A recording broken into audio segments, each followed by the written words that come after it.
In Ngārawa here, a regular at the local RSA was having a party to celebrate a very special birthday. But it was there.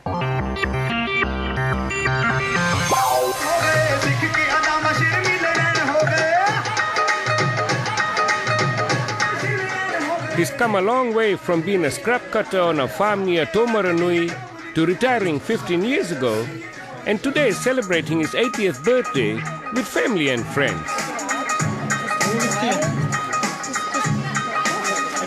The father of 5, grandfather of 13, and great-grandfather of 1, Harban Singh Randawa, has this advice to all for a happy, prosperous, and content life. In life, you must have your ambitions very limited. Not too many limited ambitions, you would live happy and long. Harbans arrived here from his native Punjab 60 years ago and headed for a life on the farm where his dad Inder, who immigrated here in 1920, had been working. It was very hard, cutting scrap, but we were young that time. Good money. Scrap cutting was the highest paid job that time. Every other job in the city was hardly 2.5 shilling per year, and we used to get nearly 4 shilling. Harbans, who didn't always have a beard and wear a turban, and his wife Bakshish Kaur moved to a farm in Hamilton when the children were growing up, and he wanted them to get educated. They all done well, and that was the reason I shifted from Tamaranui to Hamilton, because in Tamaranui there was not much good school for good education.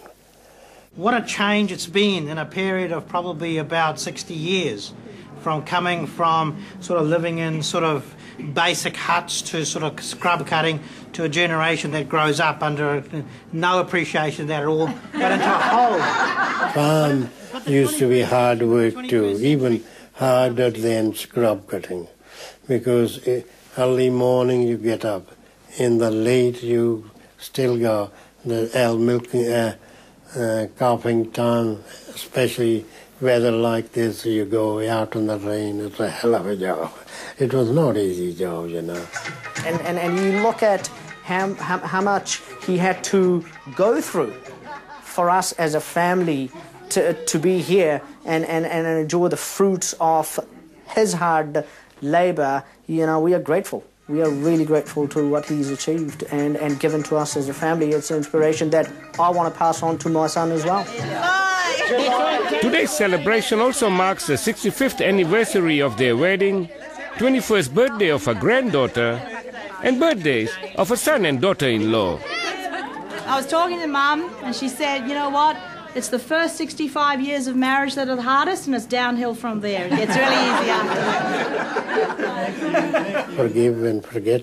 There's a 2 main principles, love and be loved.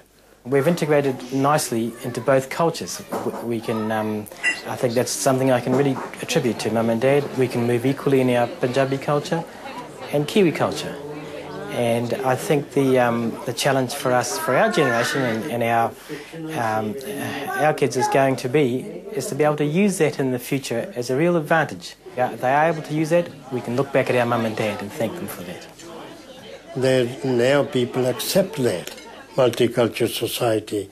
What when I came now, people wouldn't accept that. No, it was very hard in those days to work among Pākehā community and all that. But as the years go by now they have all accepted so kindly. And it's a good thing they have accepted that. I distinctly remember the day that Harbans came. And he was a young guy, you know, very, very nice. We thought he was lovely.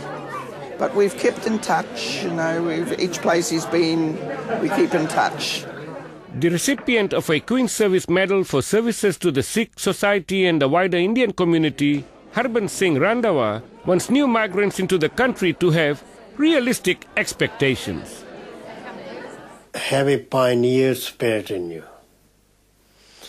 overnight, nothing built, Rome was not built in a day. What you see us today, you haven't seen us that we used to live in tent. A lot of people don't believe that. But however, we tell them, whenever you come in this foreign country, don't be too overambitious, get what you can, but be an honest and loyal citizen of the country. Congratulations. Yay. 65 years. Congratulations. Good. Okay, that's great. Can you take the candles All out right. now? Thank you very much.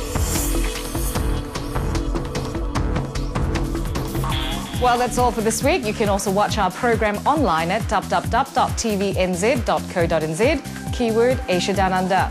And if you have any community notices, you can send them to asiadownunder@extra.co.nz. Till next week, ka kite anō.